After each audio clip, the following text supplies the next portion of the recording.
best story for listening. Listen and repeat after me. A poor man was married to a beautiful woman. The man and his wife never quarreled. The husband loved his wife. The wife loved her husband. They were very happy. But this happy couple had a rich, handsome neighbor.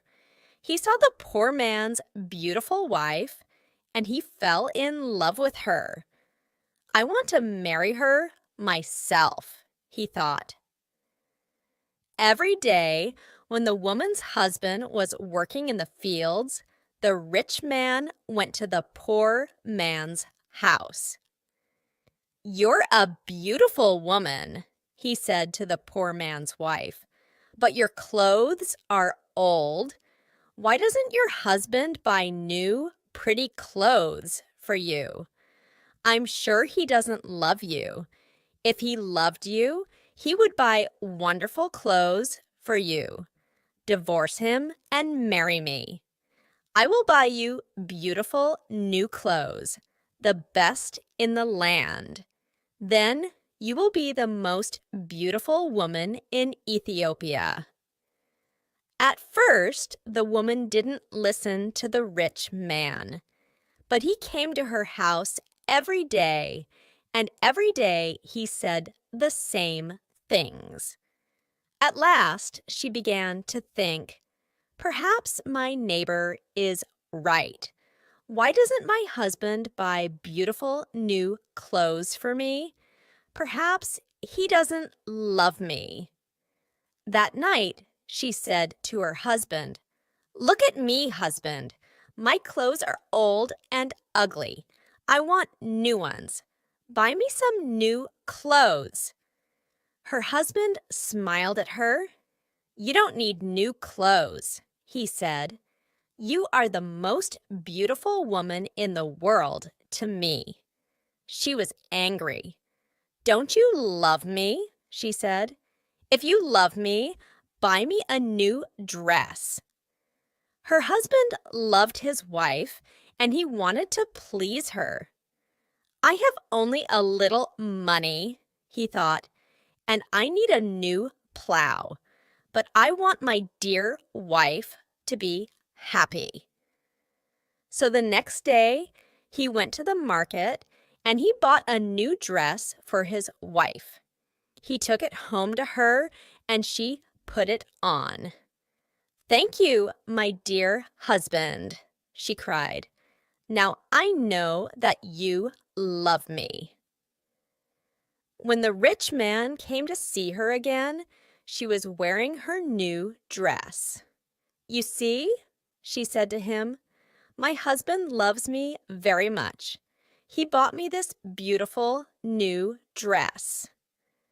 The rich man shook his head. "But a good husband doesn't only give his wife new clothes," he said. "He gives her gold. Where's your gold necklace? Where are your gold rings? Why doesn't your husband give you those?" He opened a box and showed her some beautiful gold jewelry. "Look at these," he said. "Divorce your husband and marry me, and I will give all these to you." The woman did not listen to him. "Go away," she said. "I love my husband and he loves me, and we are happy together." But the rich man came again every day, and every day he showed her the box of jewelry. At last, she began to think, perhaps the rich man is right. Why doesn't my husband buy gold for me? Doesn't he love me? That day, she didn't make a fire. She didn't cook a meal. Her husband came home late after a long day in the fields. He was tired and hungry. "There's no dinner for you tonight," his wife said. "You don't love me." "What?" her husband cried. "But my darling, I love you more than anything. You are the most wonderful person in the world. Then why don't you buy me some gold jewelry? She said. When a man loves his wife, he gives her a gold necklace and rings for her fingers. Her husband looked worried. I spent money on her new clothes, he thought. How can I find more for gold? I'll go and see my brother. Perhaps he will lend me the money. I must buy gold for my dear wife. I want her to be happy. The next day, he went to visit his brother. Lend me some money, brother, he said, and I will work for you in your field. All right, his brother said, but you must work hard. There are many stones in my field, and you must move them all away. Her husband agreed and took the money. He went to the market and bought some gold jewelry. Then he took it home to his wife. His wife was very happy. She put the necklace round her neck and put the rings on her fingers. Look at me, she said. Am I not beautiful? You're very beautiful, her husband said. If you are happy, I am happy. She put her arms round his neck. Thank you, my dear husband, she said. Now I know that you love me. The next day, her husband went out very early, before the sun rose in the sky. He ran to his brother's field. It was covered with stones. I must work very hard now, he thought. I must start early and stop late. I must pay my debt to my brother. His wife was working happily at home. I'll make a wonderful dinner for my husband tonight, she thought. He gives me wonderful presents. He works hard for me. I know that he loves me. Hello? A voice called out. Are you there? The woman went outside. Her rich neighbor was there. Ah, it's you, the woman said. Listen, neighbor, you were wrong about my husband. Yesterday, he bought me this beautiful jewelry. He loves me very much, and I love him. I will not divorce him. I will not marry you. The rich man was worried. Her husband loves her too much, he thought. If I want her, I must be clever. At last he said, Your husband gave you clothes and jewelry, but I can give you more than that. What? What do you mean? The woman cried. Can your husband make miracles? The rich man asked. Miracles? No, of course he can't make miracles, the woman answered. Only God can make miracles. Men cannot make them. But I can, the man said, because I love you. Love can make miracles. If your husband loves you, he can make miracles for you. If you love me, I will make miracles for you. Make a miracle for me now, the woman said. I can't, the rich man answered. You must promise to love me first. You must leave your husband and come to me. Then I will make wonderful, wonderful miracles for you. The woman said nothing, and the rich man went away. That night, the poor man came home late. He was very tired and hungry. His wife brought water for him, and he washed himself. She brought delicious food for him, and he ate it. My poor husband, she thought. He works so hard for me, and he is so tired and hungry. The rich man is foolish. How can my husband make miracles? It's impossible. But the next day, and the day after, and the day after that, the rich man came to her house again. "Did your husband make a miracle for you yesterday?"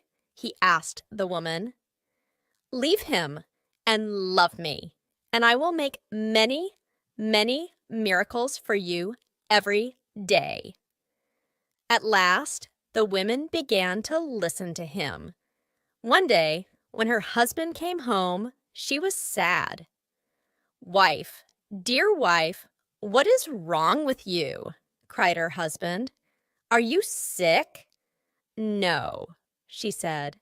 "I'm sad because you do not love me." "What?" cried her husband.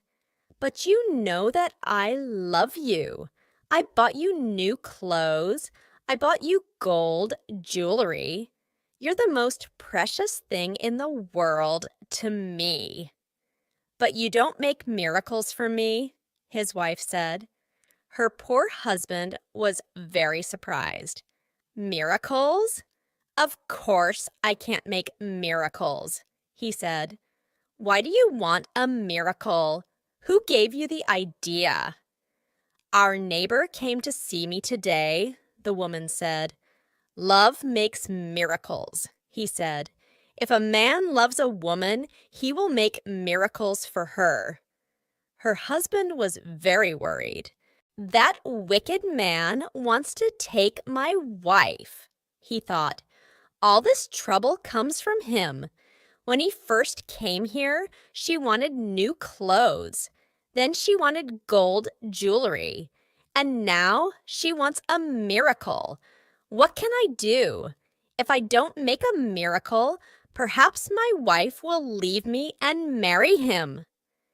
The next day, he went slowly to work in his brother's field. "I must pray," he thought. "Only God can help me now." He looked up to heaven. "Oh, Lord God," he prayed, "please help me to make a miracle. I love my wife and I want to keep her. Don't let this rich man take her from me." He worked all morning. He was moving stones from his brother's field. In the middle of the day, he sat down under a tree to rest. A man was sitting there already. "Who are you?" the poor man asked. "I am a wizard," answered the man, "and I have a gift for you. Look, here are 2 sticks. They make miracles." "Miracles?" the poor man said. He was happy now. "What kind of miracles?"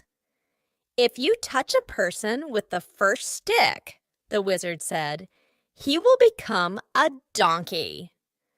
The poor man thought of the rich man and he smiled. "A donkey?" he said. "That's very good. And if I touch him with the second stick, what will happen?" "He will become a man again," said the wizard. The poor man took the sticks and jumped up. "Oh, thank you, my friend," he said. "I prayed to God and he sent you to me. Now I can keep my wife and punish my enemy." He ran home. "Wife," he called out, "come here. I'm going to make a miracle." His wife came out of the house. "A miracle?" she said. "What miracle?" "Look," said her husband. He touched her with the first stick. At once, she became a donkey. She lifted her head and tried to speak, but she could not. "Hee-haw, hee-haw," was all she could say. Her husband touched her with the other stick. At once, she became a woman again. "Husband, that's wonderful," she said. "It's a real miracle. How did you do it?" "I prayed to God," her husband said. and he helped me. And now, wife, I am going to punish my enemy." "Your enemy?" said his wife. "Who is that?" "You know my enemy," her husband said. He was looking at her. He wasn't smiling now. "It's the rich man, our neighbor. He comes to our house when I'm working in the fields. He gives you bad ideas. 'Ask your husband for new clothes,' he says. 'Ask him for gold jewelry. Ask him for a miracle.' Am I right? Did our rich neighbor give you all these ideas?" His wife said nothing. "And did you listen to him?" her husband went on. His wife did not look at him. She was ashamed. "I'm sorry," she said. "It's true. He said all those things. He wanted me to divorce you and marry him, and I listened to him." "And do you want to divorce me and marry him?" her husband asked. She looked at him. Her eyes were full of tears. "No, dear husband, I want to stay with you forever, and I will never listen to him again."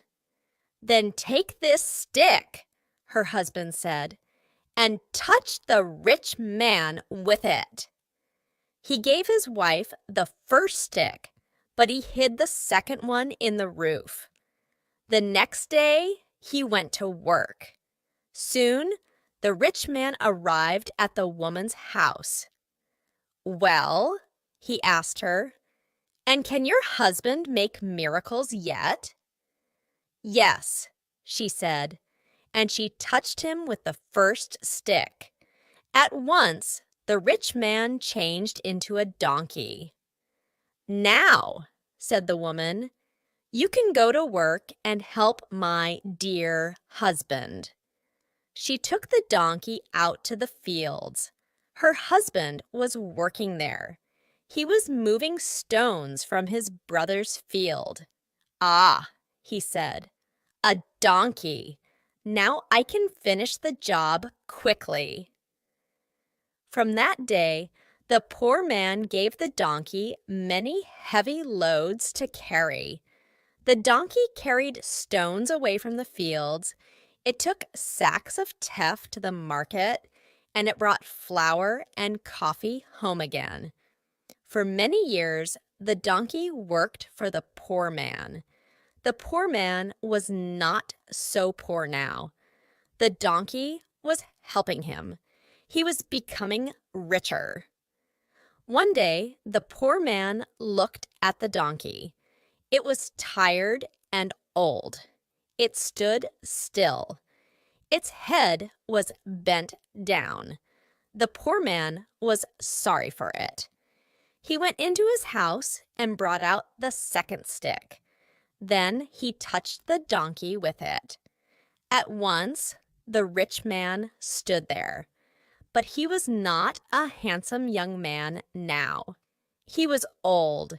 His back was bent. He was very, very tired. "You tried to take my wife away from me," the poor man said. "That was wrong. Go home now. Don't look at other men's wives again." The rich man went away, and he never came back again.